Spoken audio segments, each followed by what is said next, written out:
সাধারণত আসলে লাশ গোসল করে নিয়ে যাওয়াটাই বেটার আমি মনে করি। তার কারণ এই যখন মানুষটা মারা যায় তখন কিন্তু সে মরা, আর বেঁচে থাকলে সে কিন্তু মানুষ। আমি মানুষে একটা মরাকে টেনে নিয়ে যাচ্ছে, আমি তো তখন মনে করি না এটা মরা, আমি মনে করি সে আমার মতনই মানুষ। তারপরে যাত্রাবাড়ির দিক থেকে আবার গাড়ি ঘুরিয়ে পাটুরের দিকে রওনা দিলাম। কিছু দূর যাওয়ার পরেই মানিকগঞ্জের কাছাকাছি যাওয়ার পরে দেখছি এই পারে একটা পা, এই পারে একটা পা, দুইটা পা লম্বা করে সাদা কাপড় পরে উপর দিকে গাড়ির সামনে। তো গাড়ি আর পিকআপে পা দিই, পিকআপে পা যায় না, পায়ে আগায়। তা আমি বললাম যে ভাই এরকম ব্যাপার, আমার তো আসলে গাড়িটা কি ডিস্টার্ব দিচ্ছে নাকি আমি তো বুঝতে পারতেছি না, আর সামনে মনে কেউ দাঁড়িয়ে আছে নাকি, দেখেন তো ভাই। আপনার বলছে যে না ভাই আমি তো দেখতে পাচ্ছি না, একটু ভালো করে দেখেন তো, গাড়ি তো আগায় না। আমি ওদেরকে দেখালাম, আমি গিয়ারে দিচ্ছি, পিক আপ দিচ্ছি, গাড়ি আগায়। তো বলে যে একটু দাঁড়ান দেন। তো আমি সাইড করে দাঁড়ালাম। ভাই আমারে বলে তুই আজকের মতো বেঁচে গেলি রে, এই আল্লাহ ছাড়া আর কে বলবে। উপর থেকে আমার সাউন্ড আসছে যে তুই আজকে বেঁচে গেলি। আওয়াজটা মনে হচ্ছে একটা মনে হচ্ছে যে গোটা শরীর ভার হয়ে কেমন একটা ভয় ভয় ভাবে আর কি। এইভাবে একবারই বলছে, বলার পরে ঘন্টাখানিক থাকলাম, থাকার পরে চাটা খেলাম,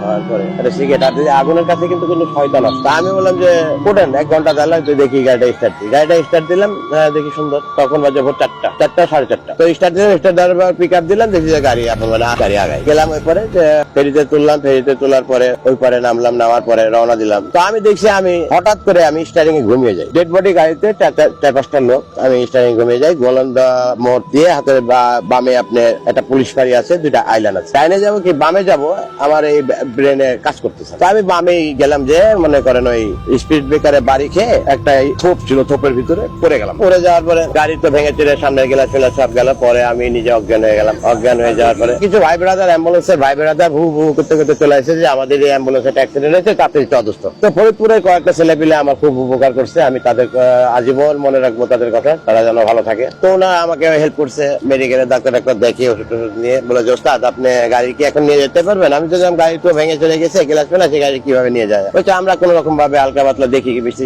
দেখে একটু ঠিক করে। তা আমি যে নিয়ে আসবো, আমার শরীরই কোলাচ্ছে না। আসার পরে আমি মনে এসে বললাম যে না, আমি আর এই ডেড বডি মরার কাজ আর করবো না। সপ্তাহ 15 দিন আমি আসি না, কিন্তু আমি যদি নাও আসি আমাকে টানে, ওই মালিক রিং দেয়, ওই মালিক রিং দেয়, ওই মালিক রিং দেয়, কি মুরব্বী আপনি বয়ে আছেন, আসেন একটা টিপ মেরে দেন। কারণ যত লং আছে, আপনি টেকনাফ থেকে তেতুলিয়া আমি গেছি, বাংলাদেশে এমন কোন জায়গা নাই যে আমি যাই নাই।